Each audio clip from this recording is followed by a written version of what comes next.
Then came Mansa Musa I, who ruled from 1312 to 1337. He is officially the richest person in history, and in 1324, he decided to go on the pilgrimage to Mecca. It was a journey of about 4,000 miles, which they did on foot, and he took with him 60,000 men and 100 elephants, each carrying about 33 pounds of gold. Now, he lavished gold on all passers-by. In fact, he gifted so much gold in Cairo, it practically became worthless for about 10 years. And this is despite the fact that Cairo was already a wealthy city. It was the capital of the Mamluk Sultanate, which had been ruling over Egypt since 1250.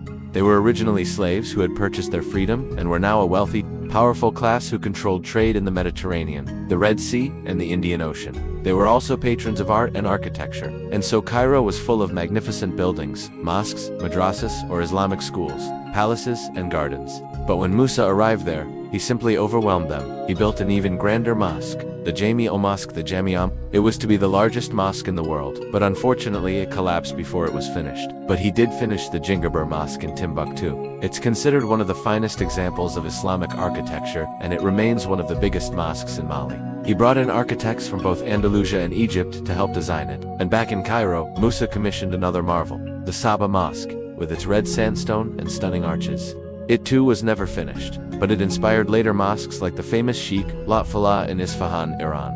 So even though he gifted untold riches to all passers-by on his way to Mecca, and even though he lavished gold on the people of Cairo, somehow he still managed to fund 60 madrasas, plus those mosques and other public works. He literally turned Mali into a center of Islamic scholarship. In fact, during his reign, Timbuktu became one of the most important cities in Islam, second only to Mecca and Medina. That was due in part to the University of Sankar, which Musa helped to found. It was the first university in the Western Sudan and one of the oldest in Africa. And although it started out attached to a mosque, it quickly grew into an independent institution with a library and various faculties. In fact, the famous Moroccan traveler Ibn Battuta got a job there. He arrived in Timbuktu in 1334 and was offered the chair of Qarawiyyin, which he politely declined. Apparently the salary was good, but he couldn't accept it because he was already getting paid by the Sultan of Delhi. So imagine being so wealthy that even a prestigious academic position in one of the greatest centers of learning in the world could untempt you. So how exactly did Mansa amass such wealth? Well, first of all, he inherited a very wealthy empire.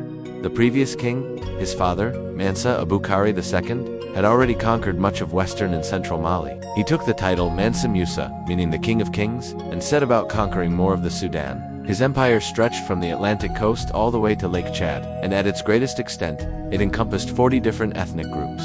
Of course, not everyone was thrilled about being incorporated into the same empire, so Mansa had to fight many wars to subdue the various tribes. The most famous of these was against the kingdom of Songhai. Musa's armies defeated the Songhai at the Battle of the Scar, but he didn't stop there. He continued fighting until he reached the borders of the Kanem Empire. To put down rebellions and rule over such a vast area, Mansa created what has been called the largest and most efficient bureaucracy in African history. And although most of the empire was illiterate, Mansa established a court and record-keeping system in Timbuktu that was able to keep track of tax revenues, which is how he was able to afford funding all those mosques and madrasas. Now, if you want to learn more about the fascinating history of Islam in Africa, then check out our course, which is made by the same people who brought you this video. You'll get to explore iconic cities like Timbuktu through the stories of those who lived there. You'll discover how Islam arrived in Africa and how it blended with local cultures. And you will learn about the golden age of Muslim rule and how the great universities of Timbuktu attracted scholars from around the world.